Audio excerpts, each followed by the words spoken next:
cũng của má bà là chẳng hiểu tăng này trong trong nhọc và này phải lấy má bị phu đi cuốn mặt cuốn chết cuốn chẳng nhẽo tôi bà đã nói mà ta là nát thế rồiจะเลยมาเกิดรูปทรงญาณในยามฟ้องศาสนาของมีกำลังสิทธิ์จบหรือเดียวเลยมาเกิดรูปทรงญาณในยามฟ้องศาสนาพระสิทธิ์จบเดียวลองตั้งกับลองพูดตั้งหันในศาสนาพระสิทธิ์จบในคนเลยทำอย่างนี้เลยรู้ได้ทันจังว่าถึงแล้วว่าที่ยังไม่เขาเขียนคนเดียวเลยผู้คนกลุ่มเยอะเดียวท่านดูว่าเลยมาเลยถูกว่าในเพราะว่าลงตะกาวเขาถือเขาอันต้องเยอะอยู่ในหลังเนี่ยแต่ว่าพอที่อ้างตัวอันเห็นช่องด้านตัวนี่มีผู้เห็นมาอย่างนี้ไว้ทำเอาอย่างนั้นขึ้นจอมกัดจอมป่านมันก่อนกู้ส่วนวันนั้นเด้เอาสังเกตตัวดีเดียวอยู่มาพูดยิ่งกว่านี่เอาต่างนี้ก็ติดเสียไหลว่ะแต่หน้ากู้ส่วนสีหน้ากู้ส่วนภาวนากู้ส่วนกู้ส่วนเมื่อกี้เมื่อวันเมื่อสามนี่เด้เอาด่านหน้าเล็กตัวเลยเอาสีไล่เล็กตัวเลยเอาภาวนาเล็กตัวเลย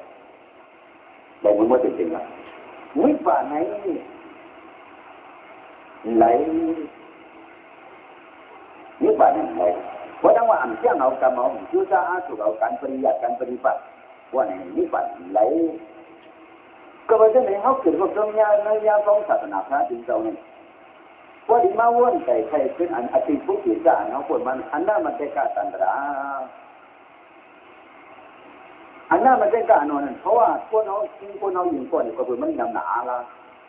อ่านป้อมเล่นนับป้อมเล่นปลาป้อมเล่นเกิดตายนี่ดีก็คือมันนับปลาอะไรเนี่ยตั้งเป็นผีตั้งเป็นคนตั้งเป็นทัพตั้งเป็นสังตั้งเป็นมุดตั้งเป็นควายตั้งฝั่งอะไรตั้งฝั่งมึงผีตั้งฝั่งมึงสังตั้งมามึงคนที่ในส่งเดียวนั้น30ไปได้ถูกลงเนี่ยตั้งป้อมผู้กระดิ่งกันเลยมันนำหนาอะไรเลยสองว่าอันนั้นมันเป็นการตันแต่ว่าอันตรงเที่ยวๆนะอันนั้นมันเป็นการต่างกันเนี่ยเป็นผู้พูดคาถาคนหลายๆคนเป็นอันดาผู้รู้สิก็พูดในพระถึงเจ้าจอมตั้งชื่อไว้ว่าผู้รู้จะโนโอมาจะโกอันดาผู้รู้จะโนโอมาจะโกอันดาอันนั้นตามหมดผู้รู้จะโนผู้รู้สิผู้พูดเช่นที่เขาว่าโอมาจะโกพ้นหยองวันที่วันนี้มาในห้องนี้ใจสั่นอันนั้นถึงคนตามหมดเลยอ่ะวันที่วันนี้ไอ้ตัวเจ้าเมื่อว่าจะเขายิงตั้งยันหน่อยมาแค่ตั้งยี่ห้อตาบ่หมดนี่ตาเดิมที่มันเจ้ามาโน่นอันมาการเรื่องมาการนั่งเนี่ยหมดเจอว่ามาการอย่างนั้นหมดสองว่าอันนั้นผู้ที่เป็นโน่มาการหันตระ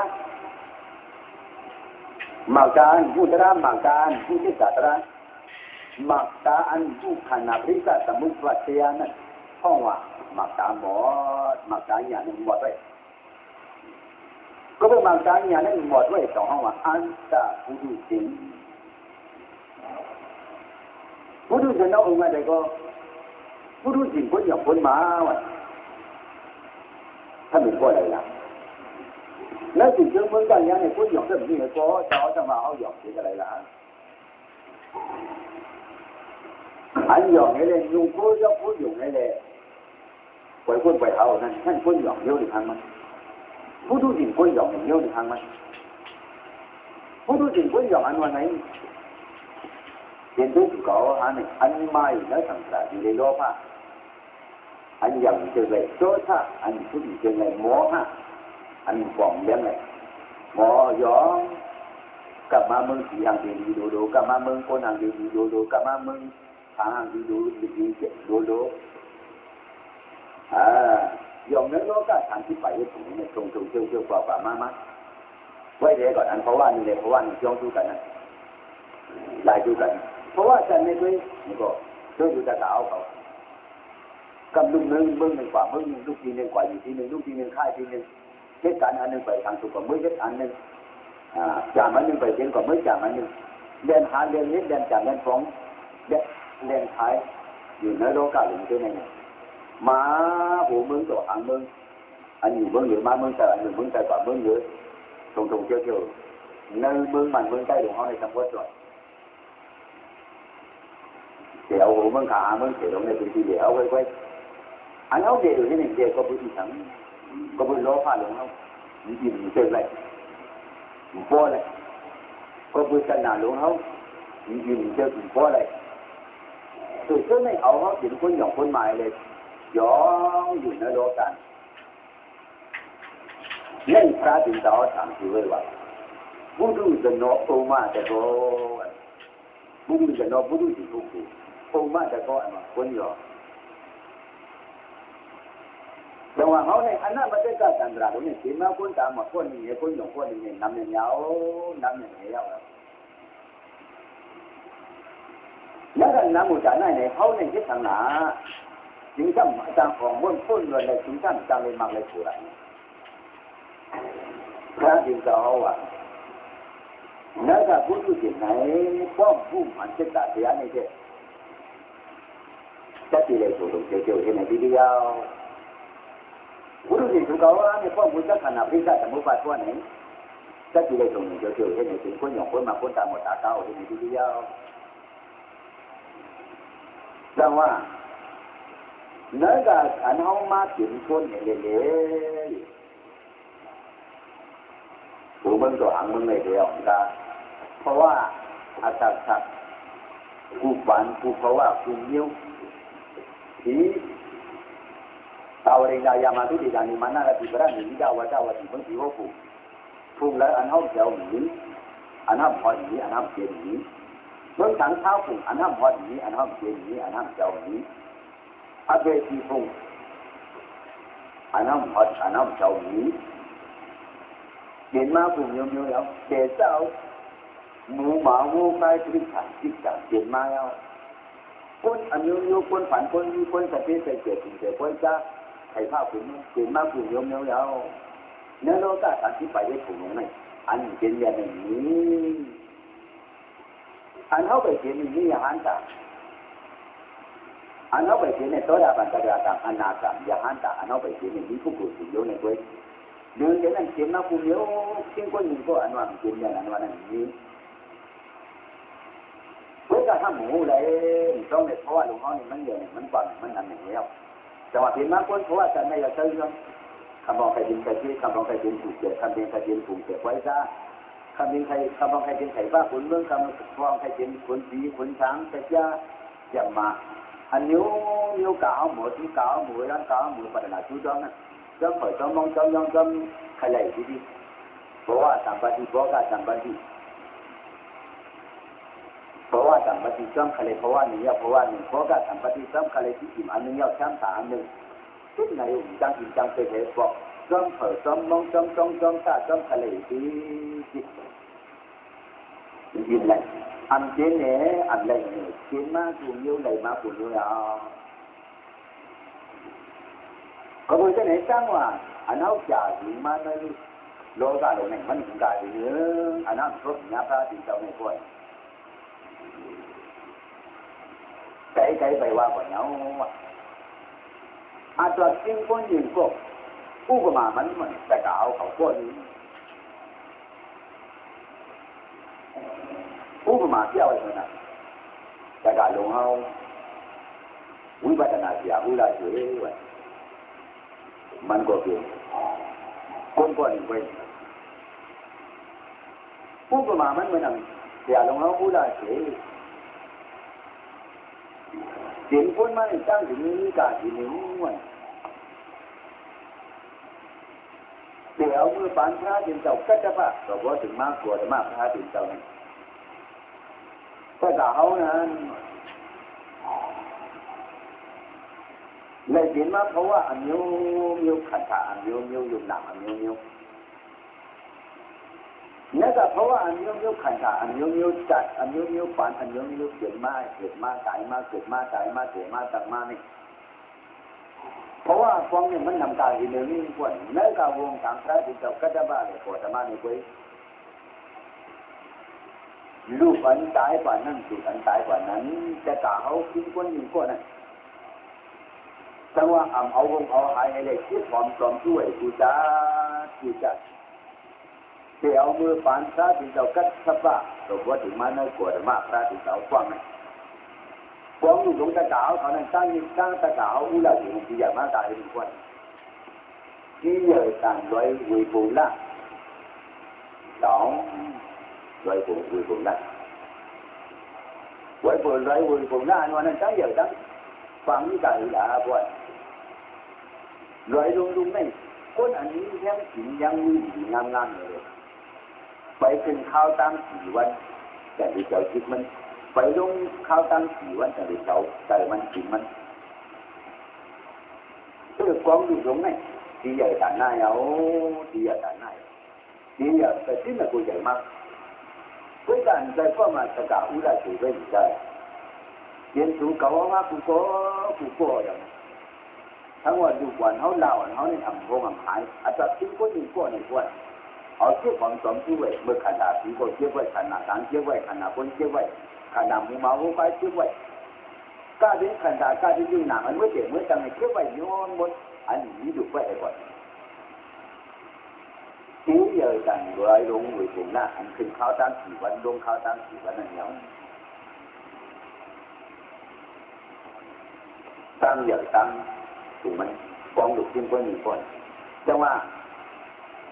เนื้อกับวงการพระยิ่งมีสิ่งใดยิ่งอยู่เนี่ยเขามันยาวใสที่อันวันนั้นไว้ผ่านเส้นก็เอาอย่างราบ้วนเอาหางมันบ้วนนี่ก็เขานี่เกิดเหตุใจเพราะว่าพวกที่มีการอยู่ดีนับอ่านเลยก็เพิ่งนับอ่านเลยในจังหวะอันนั้นมันจะการตันราวันแต่ธรรมะขึ้นนึงด้วยอันพระดินเจ้าเขาปฏิบัติอันว่าจริงเราว่าลิ้นพระดินเจ้าอยู่ที่เมตไทยอันเมตไทยอยู่เมตนึงกันเนื้อเมตไทยหลงอันนี้นั่นจริงกันอย่างนั้นเมตฟังมีใจกว่าพระดินเจ้าอันเป็นมีปัจจัยวันมีขนาดเงาแต่ว่าวงการพระยิ่งสุดนั้นจัดฟ้องทำนี้ว่าขนาดในราชาเดียงกองลูกหลวงเอาที่พวกนี้ก็ขึ้น4 วันลง4 วันแต่ที่พวกไหนทุกในเมาผู้เพราะว่าผู้จ้าถึงจะปฏิบัติบวชมาแต่ว่าถึงมายามพร้อมได้ศาสนาก่อนมาพระถึงจะเอามือไหนถ้าจะเอาเขาถูกเขามาตั้งที่ว่าไปใครจ้างไปใครจำไปใครรูปไปใครหันไปใครสอบไปใครยิ้มไปใครเล่นมากไปใครเล่นโผล่ว่าจริงตั้งที่ใครจะผู้ป่วยตาบอดตาเก้าผู้ที่ตาเสียอย่างนี้เลยทุกหลุดลงเขานั้นตันเราทุกข้าวในที่ป่วยนั่นก็พระที่บ่มนำแต่ในตั้งส่วนในอันปนานันโกตาที่ส่วนนี้เขาเรียกว่าอยู่ขจรญาพระอุตราอุตกาอุจังหวะพระอุเป็นอะไรพระอุเป็นอะไรตกาอุเป็นอะไรครับพุทธะเขาเรียกว่าจะเรียกว่าอย่างวันนั้นก็เพราะว่าเราไม่ใหญ่กว่าก็พูดถึงน้อวันนี้สมาวุ่นไทยด้วยก็เพื่อห้ามผู้เสียเดียก็เพื่อห้ามมุขขณะปริศัทสมุปปัตเดียจังใหญ่กว่าข้าวยาวถึงนี้มาแต่นายเอาแล้วแต่เพราะว่าใหญ่กว่าข้าวยาวถึงแต่ไหนอาทุนี้ตีได้ทั้งนี้ทั้งหลาวันนี้จังเยอะจากที่เจ้าข้าtrong các mẹ tuổi trong khi thành thì nó tặng trong hoàng thầy điềuที่ที่ย่อมตัวไว้เก่าเดินไปคิดเดินย้อมnày lên mớiอยู่ในสายที่ที่thành thì nó tặng trong hoàng thầy điều là chú kháจังตุ้งจังลิงจังกวางจังไปจังกินจังยั่งสายที่เจ้าข้าเกิดจังไอ้เก่าเดินไปคิดเดินย้อมหนักไอ้คนทุกข์หรอก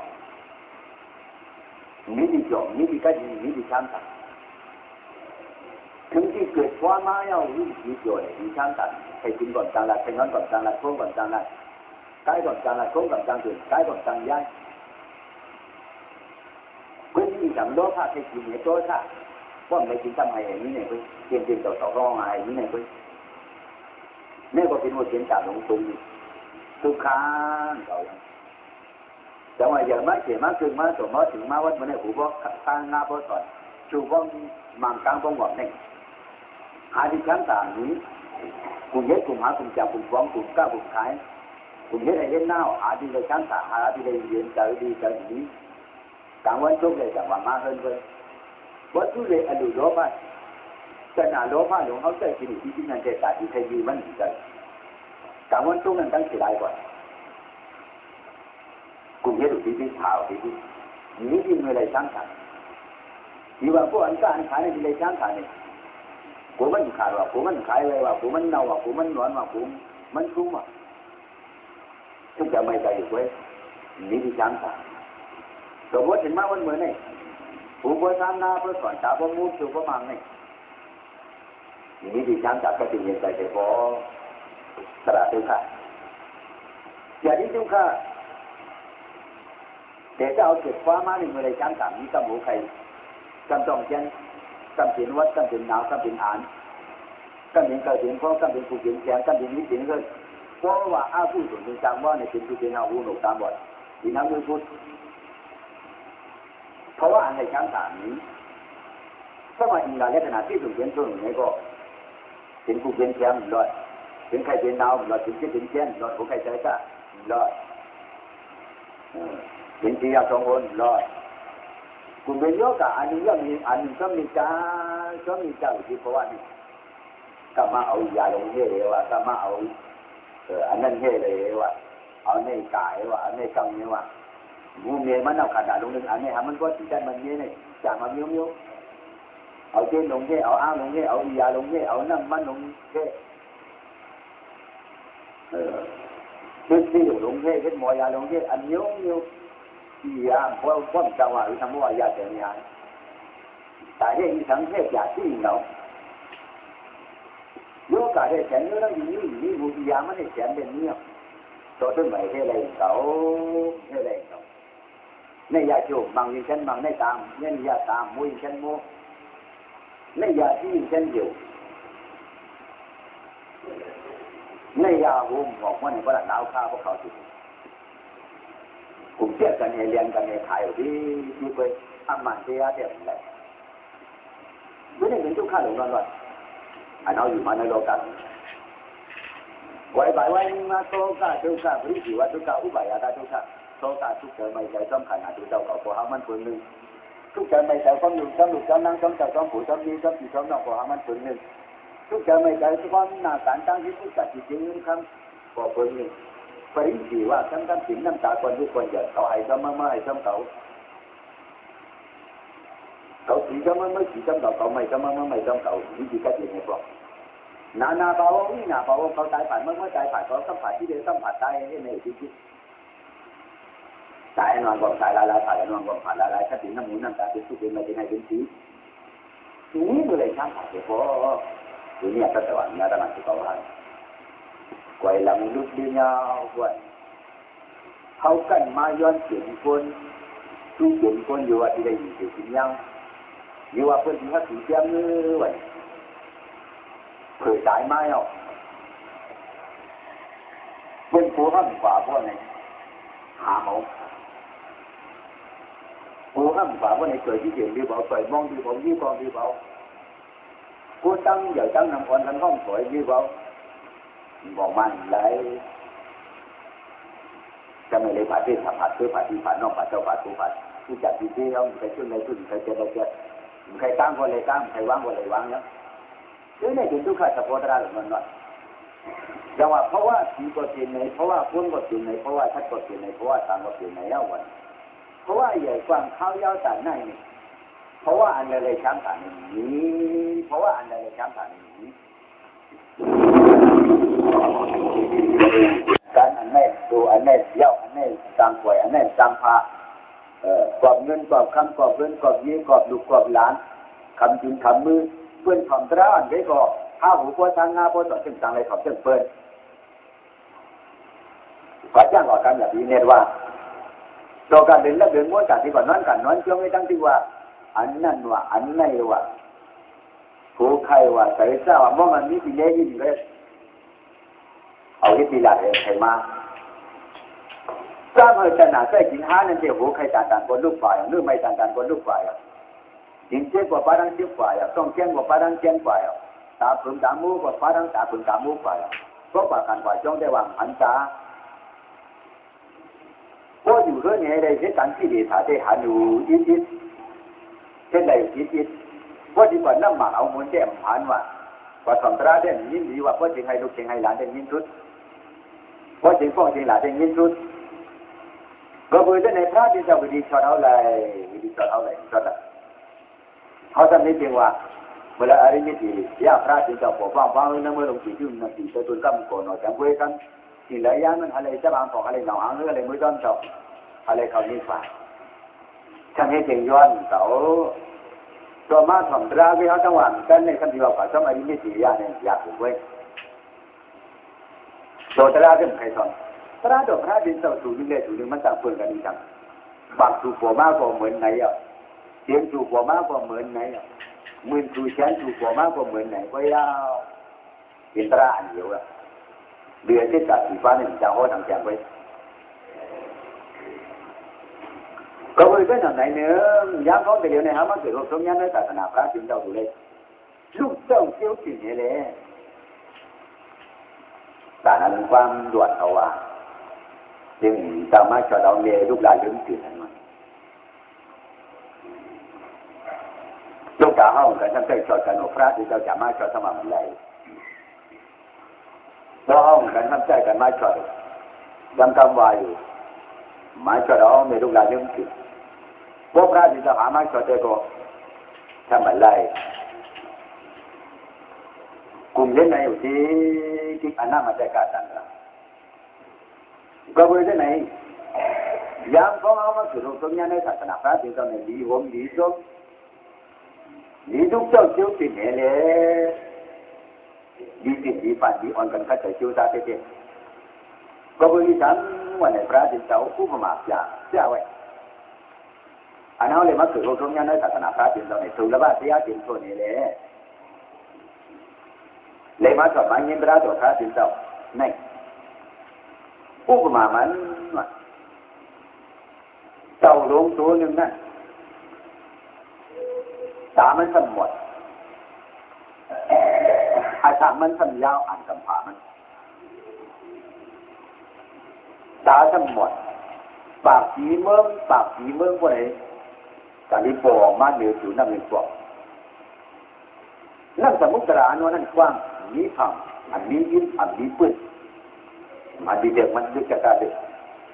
กว้างกระดาษกว้างเจ้าลุงที่สูในหรือเสียตาหมดทำอาถักยาวที่เนเลยยุ้ยอยู่นั่นสมุทรานวลอันกว้างเฉพาะอันขอบอันยิ้มลำลงลำกว่าพอออกไปตั้งวันทุกวันออกจังหวะเกี่ยวตั้งเราตั้งเลยพวกบางทีเมื่อจากที่ปอกไม่ปอกทำเป็นหลังที่ไหนอยู่ที่เห็นเลยไอ้จังหวัดสีฟ้องจะบ่มีกายสีเขาเดือนฟ้องบ่มีกายวันฟ้องบ่มีกายกับมูแล้วได้ดีใจปอกผมรู้อยู่ที่วนก่อนนี้ปื้นก่อนนี้ข้างก่อนพอได้เท่าไรซ้ำหันตา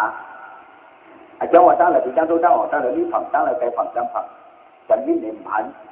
ก็อยู่รับบุญรับตายเลยรู้อยู่ภายในไหนที่เอากับผ่ามันว่าเช่นในเนี่ยเมื่อหนังก้นกว่าเมื่อจุ่มเผือลงนั่น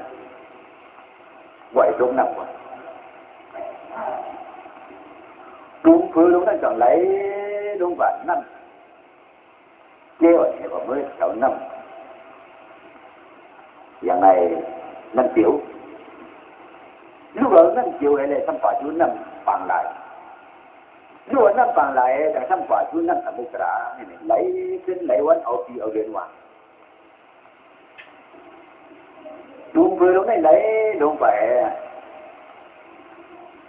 ตั้งเต่าตาหมดปากสีเมืองจังปัวยิงฟอกนั่นขากับมือคล้องยากกันว่ามือคล้องยากกันพวกไหนอันเลือกอันเด็กจังเพียนจังว่าพวกผู้เต่านั่นก็มือถอดยาก็ดีเนื้อตุ้มเผือน่ะก็มือไปยาถอดยากันนะเพราะว่าไปยาถอดมันยาเอาพวกไหนเต่าลงตัวในได้เอามือมันสองขอนจังพวกผู้มันไก่ในตุ้มเผือนั่นเองเลยในดีรู้ดีใจมันกำพาลงตั้งเยอะตั้งยาวขนาดไหนจะได้ดีกำไหนไป ไว้มันเลยดีแล้วก็ไม่เลียดตัวทองร่วมกับทองอันตามันหมดได้ที่ทางหวังใจเขาก็เปื้อใครนำเขาเต้าไก่เขาใช่ไหมขอเอาปีเอาเดินเอากำผ่ามันว่าเอาหันตาครับมันก็ดังนี้เรียนเลยเอามัดผัดถุงเผือนั่นป้าถุงเผืออะไรอยู่ที่ไหนที่วันหนึ่งเดียววันหนึ่งวันหนึ่งเด็ดของหูมันน่ะพวกเนี่ยถงหูมันนั่นพวกอันถึงเจ้าไก่เขาเจ้าหยาบเขาอันถุงไม่ปูไม่ง้ำไม่ขาดไว้ตามันนั่นพวกเนี่ยแย่งกว่ากูวันพวกเนี่ยอยู่เอากว่าหางมันเพราะว่ากว่าพวกไหนมันก็มีทางเที่ยวไม่เลยเจ้าไก่อันขาดตามันผมตามันไว้ที่นั่นเอาอยู่ทุกเขียนทุกแบบว่าจากไรหันเลี้ยงไม้ครับว่ามันไหนหันเลี้ยงไม้เอาพวกไหนไอ้เจ้าว่าตามันบวชนั่นถูกใจไอ้เจ้ามันถึงใครเจ้าไก่หลงที่นั่นเจ้าหยาหลงที่นั่นขาขบวนมันหึงหนาล่าอยู่ในน้ำจะเอาตามันหันถึงที่เดือดมาสองลูกมาช่องเหี้ยงกว่าแจกขาดกว่าเขียนทุกกว่าก็ไม่จะไรหันตามาว่ามันหันเลยหันตายเอาพวกไหนฉายเดือนก็เลยหันฉายวันก็เลยหันหรืออย่างนั้นตั้งเลยเขียนตั้งตรงตั้งออกในก็ได้คุยกันหรือในหนึ่งก็ตั้งเลยมีขำตั้งเลยมียิ้มตั้งเลยไก่ตั้งเลยจำในก็ได้คุยกันว่ามันเลยหันคุยกันที่ไหนเอาพวกมันก็มัดภาพจุ่มเปลือยตรงนั้นมัดปล่อยจุ่มเปลือยตรงนั้นเอาพวกมันสองขอนตั้งหูมันในกายกินมันสองขอนไผ่หลังนั่นสองด้วยจำมุงด้วยฝ่ายอันจำฝั่งจำยิ้มนั่นเลยด้วยที่เอาตุ่มเผือเพื่อเอาตุ่มเผือนั่นกว่ามือทุกฝั่งนั่นสมุทรฝั่งนั่นป่าลายลงนั่นที่ไหนวันนึงยาววันนึงพวกเนี่ยเอาวัดเช้าป่ะที่ฝั่งนั่นเพราะว่าวัดเช้าป่ะที่ฝั่งนั่นนั่นยาวพวกเนี่ยมันก็จำเจ้าแท้ตุ่มเผือนั่นเลยการขึ้นมือฝั่งนั่นแต่เลยเมื่อดีเรื่องดีใจดีๆงั้นๆอะไรแต่เลยว่ามันพ้นทางทุกข้างมันเนื้อกาชาติตั้นเอากำผามันเลยเป็นการเจ้าตามบอดตรงในสมบูรณ์หลายกำผาของหมูทุกหลุดตรงหลุดนั้นนั่งกับบุตราตรงนี้เลยอันฝั่งอันนี้เนี่ยพวกเลยดีใจพวกรู้ว่ามันเรื่องขึ้นก็ไม่แต่ไหนมาดีใจรวมใจแต่ในช้างสาในพระสิทธิ์ผู้สมัครญาติเนี่ยแต่ก็เอาของสุขเอาอันไหนเนื้อกับอันห้ามผู้หันจิตตาเสียอันห้ามหันขณะพิจารณาสมุปเสียมานี่อันนั้นมันเป็นการสังราเมื่อนำเต่าตาบอดจุกน้ำยาวเต่าตาบอดด้วยน้ำเป็นดีเป็นคนเป็นสัตว์เป็นสารเลยต้องมากาโมกะโสกะสิโชกะอวิโชกะนั่นที่เนี่ยเราต้องมันกาโมกะกุมอยู่ด้วยการมากุมอายุเสียงหน้าบ้านเบิ่มตั้งโฟจะได้เจ็บบอกเพราะว่าการต้องเป็นอย่างไรเพราะว่าหนึ่งเยอะเพราะว่าหนึ่งเยอะวิธีทุติวาที่พ่อเจ็บบอกที่เขาก็ยุ่งคิดยุ่งเฟืองจ้างเฟืองเอาคิดเอาเฟืองของคิดว่าเป็นเขาเป็นว่าเป็นผู้กูสัตว์เป็นยิ่งเป็นใจของที่ดูนั่นยุ่งแหละเอาวิโชก็อัมหันเจตเสียมุเจตเสียอัมหันกันนาภิกาสมุปเสียเลยเป็นเอาวิจารลงสุ่มกุ้งน้ำกันนำฟองแย่งผู้ผ่านในบอกเพื่อให้เป็นโอกาสราศีฟ้าเมื่อนั้นนั่นสมุปราศีเนี้ยอันเอาตรงมานะมันแต่ว่าเมื่อนั้นยาฟ้องจะเลี้ยวในตะกาวเขาจุกาเลยมาเกิดเขาตรงนี้นะยาฟ้องศาสนาดอกบุญคำพระสุนทรปริยัติศาสนาไปก่อยไปหายไปพูดไปไหวปฏิศาสนายามฟ้องหลีจ้างหลีกรรมหลีจูซาหลีอาตุในพวกเขาตรงนี้ปฏิวิดาศาสนาอาจจะปุ่นฟ้อนตะกาวเขาเอาความไอ้นี้อันนี้เนี่ยเขาดีเลยมาปุ่นที่ฝันช่างกันเขามาตัวมายามฟ้องศาสนาพระเป็นเจ้าเนี่ยเมื่อนำตัวเจ้าตาหมดลงเลยเมื่อญาฝังญายิ้มเหยาก็ไม่รู้เอาหมักตาวิ่งกับหมักตาที่หยาลงนั่นตัวอันไรตราหมักอันไรตราแต่อันไรตราหมักอันไรตราผูอันไรตรานิพพานอันไรจ้างหยาอันไรจ้างอยู่ อันไหนตั้งกว่าเพียงอะไรอันไหนตั้งกว่านิพพานอันไหนตั้งกว่าสังขารนี่ดูเขาหมอจักเพราะเขาหมอจักว่าไหนนี่ที่ชุ่มเพราะว่าเขาเหยาแต่ว่ามันนึกจะตาตรงนั้นว่าเพราะว่าคนอยู่คนเนี่ยก็ตะกาวเขาถูกเขาหาแล้วผู้ดูว่าได้ตรงนั้นว่าศาสนาดงมุนคำพระสิทธิ์เจ้าก็คือตรงนี้เหยาอันเขาดูเลยจังฟ้าพิจิตรตรงนั้นว่าฟ้าพิจิตรตรงนั้นว่าอันนั้นเขาก็ยึดการจ้างเลยการมาการผูกการนิพพานนั่นเป็นฟ้าพิจิตรตรงนั้นว่าเขาก็ยึดในอันนี้ท่านดูอีจังแต่มาแต่อาจารย์มาที่บ่าวตรงนั้นว่าดูเลยที่เจอศรัทธาอยู่ที่อยู่ย้ำเจอศรัทธาผู้สิ้นเขาแต่ละนั้นมันอยู่ที่อยู่ย้ำเหนือพระเดียนเจ้าพระตัวเจ้าทางขาตัวเจ้าการนี้การเนี่ยการมาการผลยุ่งจียุ่งอย่างนั้นนั่นเลยศรัทธาเมื่อนั้นตะกาวเขายุบตัวยอดยิ่งเร็วเจ้าเจ้ามาสองตราปังตราเมื่อไงมาซ้อมอีถังวันมาซ้อมใจศรัทธาหนึ่งที่ค่อย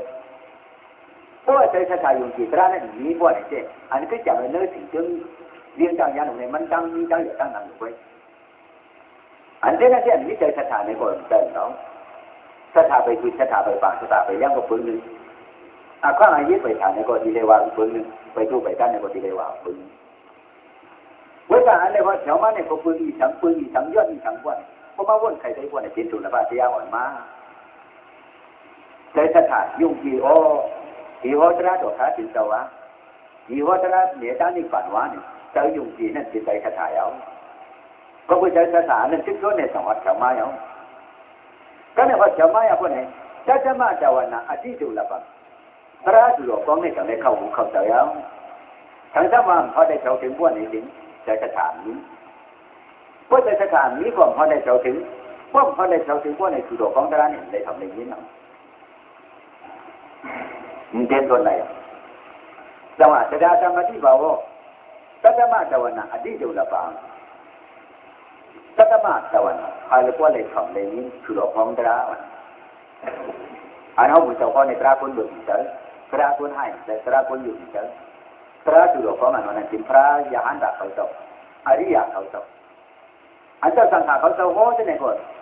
ตราจุดของตราดอกพระจุดของมุสลิมเชียงเวลาพวกเขามีใจศรัทธาในสาวที่เรียกว่าทำในยินก็ยินเลยเฉยป้อนทำยินว่าในก็การดีการนาการมาการผัวนั้นจ่ายดีจ่ายยึดจ่ายจ่ายต่างกันมันอย่างนี้ก็ไม่ใช่ในจังหวะตุลภาพที่ยาเตียนทวนย้ำมันนี่นี่คุณพ้นกระดาษเขาดูอีจังว่านี่ดูนี้เจอชาติยุ่งที่ยุ่งยังไม่เลยเข้าใจยุทธอาสุขอบนี้ย่างกำในเป็นเจ้าคุณพ้นกระดาษเขาอันเจ้าดูในพบด้วยหลักการสังสรรค์ทุกมันเป็นเจ้าวันเสียธรรมะเหมือนนั้นถึงเมืองหลวงจันทร์ยาในสมมติเจตังที่เปลี่ยนกันไปยึดจ่าลงเอเลยก็ดีย่องลมเย็นลงเอเลยเปิดพักเปิดห้องก็อยู่อยู่อันนี้ไอ้อยากหลอกว่าเหมือนนั้นเป็นพระพองก็อยู่แต่ไว้อันแต่กล่าวเขาทำก็ขาดสิ่งนี้ตั้งอย่างตั้งนานในเด็กๆนี่ด้วยเนี่ยคุณพ่อที่ทั้งจะดีจ้างมาจ้างการมาการผูกการนิพพานในนั้นจะดีจ้างกว่าอะไรใจเท่เพราะว่าคนเห็นไว้แต่จ้างกว่าอะไรเพราะในเด็กที่เนี่ยดีกว่าไว้อันนั้นจะดีจ้างกว่านิพพานจะดีกรรมกว่านิพพานจะดีให้การนิพพานนั้นอันนั้นอริยสังฆาตัวเขาจะปีเนี่ยที่เขาจะสังสรรค์ทุกมาลันเดียบันที่ไหนเนี่ยก็เนี่ยด้านอะไรเนี่ยป้าไอ้ตัวเนี่ยป้าไอ้ตัวไอ้กำไว้เนี่ยด้านนี้ปัดมันจริงๆเอาจังหวะปีเนี่ยที่เราก็จะธรรมะเขาจะสังสรรค์ทุกมาเส้นนี้อยู่ไว้หนาห้ามขอห้ามยิ้มห้ามจ้างห้ามกำห้ามเอาเลยเขาส่งอะไรไว้จังหวะอันป้วนมานั้นป้วนมาเอา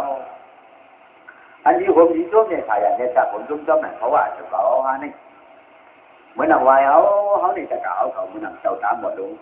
เด็กเจ้าฝั่งเจ้ายิ้มเย้ากันเลยว่าเนี่ยดูเอามาการปีหยาใช้ปีหยาหูปีหยาตาปีหยานั่นตัวเheleอันละเดินตราเจริญอันละเดินตรามาอันละเดินตรามาอันละเดินตราปูอันละเดินตราตั้งกว่านี้กว่านั้นเนี่ยลูกมอนหยาเขานั่นสงจะheleขายจะหากันไว้เอาเพราะทั้งว่าฉันได้เลยว่าจะกล่าวเขาทั้งนั้นว่าไปฟ้องได้ไปเลี้ยงใจไปเข้าใจไปให้จ้างให้กำวันนี่ก็แต่ละอันนั้นดีว่ามาหัวปัญญาเลยถ้าว่าได้มาเป็นผูกอะไรนี่มีได้ อั อันดูพ่อดูเนี้ยดูด้านเนี้ยดูจานในเป็นเต่าเสียสมาอันดูเยอะเธอพ่อเลยจ้างเธอพ่อเป็นนั่นเป็นเต่าตะกาวเขา